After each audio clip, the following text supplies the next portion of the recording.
Hello everyone, Dr. Mohon-Doyle here.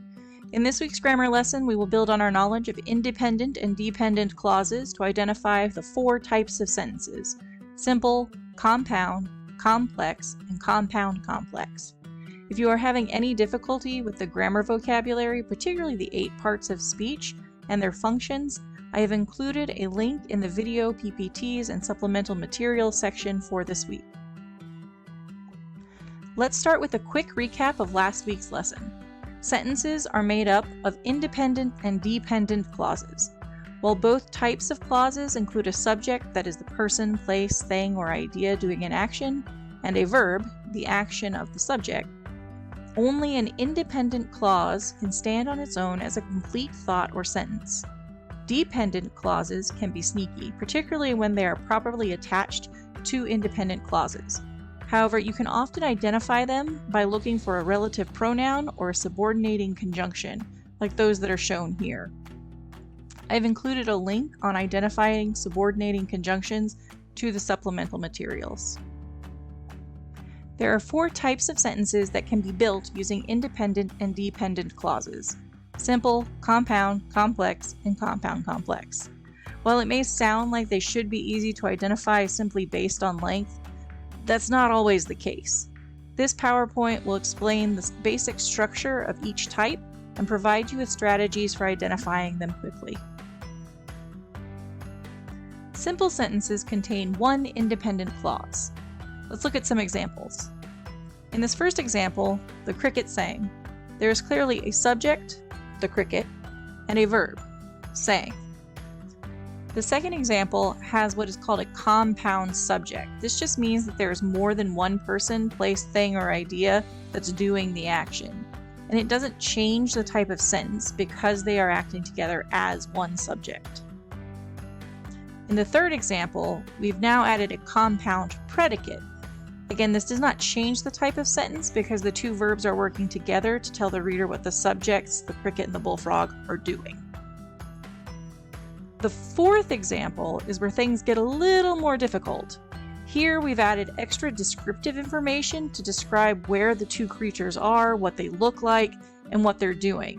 However, if we isolate the additional information, none of these descriptions contain another subject and verb, so there's still only one clause in the sentence. What we have here are some adjectives, adverbs, phrases. An adjective describes a noun, an adverb describes a verb, and a phrase is a group of words that works together but doesn't form a clause. For this reason, even though it seems more complex, this is still a simple sentence.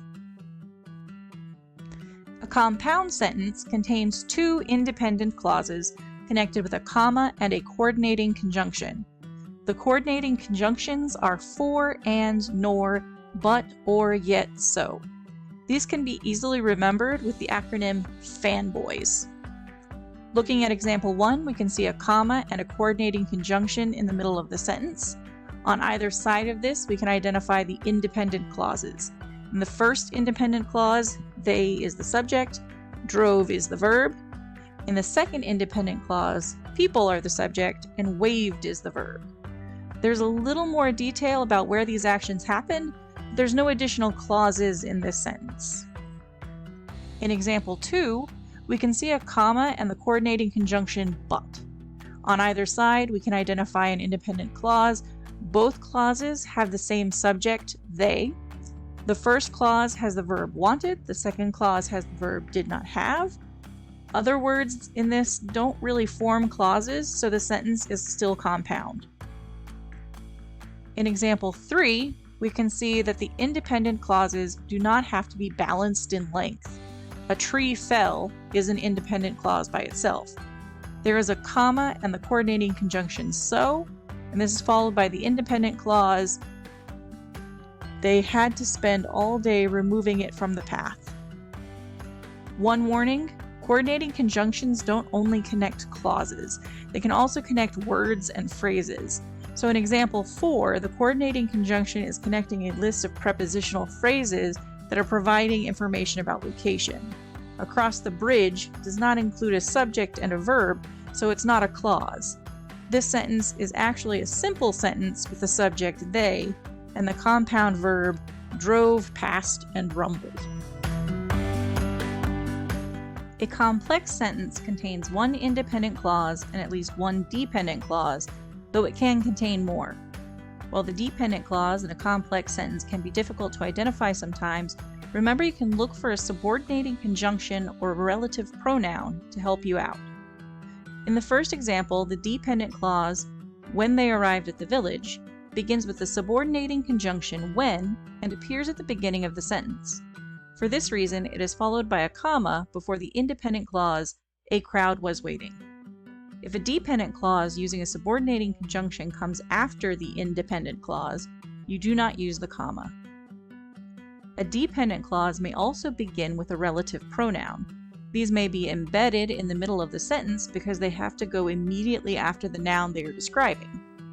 In this example, the dependent relative clause that they got for their birthday is providing more information about the computer, which is the subject of the independent clause. The computer was still functioning.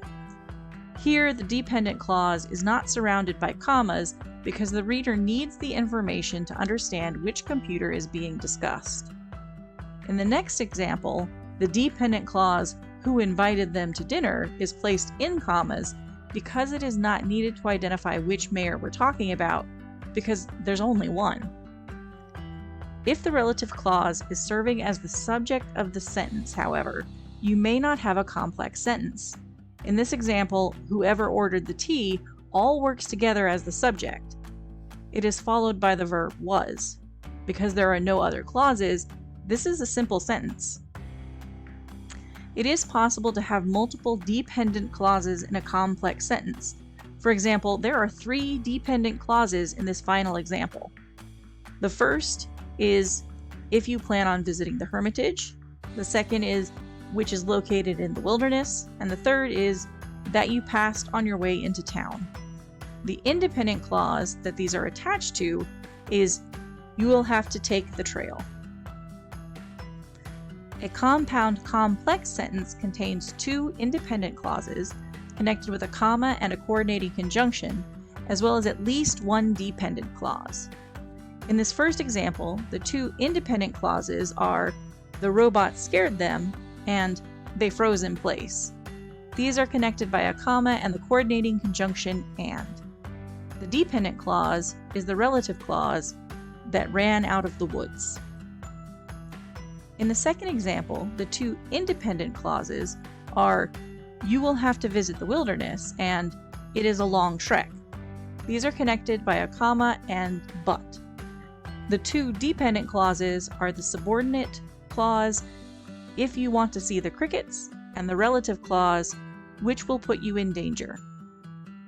This final example has as many clauses as I could fit in. It actually has 4 dependent clauses. 3 of them are embedded together in the first part of the sentence. There's a subordinate clause, when you pour tea, with 2 relative clauses describing nouns in that clause, who are new to tea service and which is very hot. The final subordinate clause is at the end, if you accidentally spill it. The 2 independent clauses are the important thing to remember, and you do not burn yourself. Let's do some practice. Pause the video and identify what type of sentence these examples are.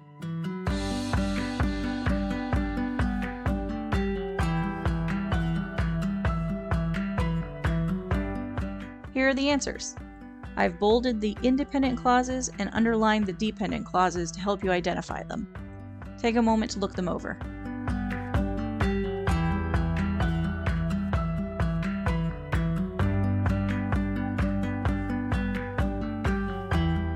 So why does it matter if you can identify the 4 types of sentences? Well, being aware of these sentence types provides you with a tool to improve your writing. Sentence variety. Consider these examples. In the first example, I've only used simple sentences. When read aloud, this can feel choppy and can create a tone that causes anxiety in your reader. In the second example, I've only used compound complex sentences. This can create nice fluid sentences, but too many of them can make the information difficult to follow because there are no pauses where the reader can process the information. The final example uses a variety of sentence types. It creates a smoother flow, but it also allows me to emphasize important information by pulling it out in a shorter, simple sentence. As you work on your own writing for the class, try out a few of the different types of sentences. While you may not always get it right, you'll eventually see your writing improve and your voice grow.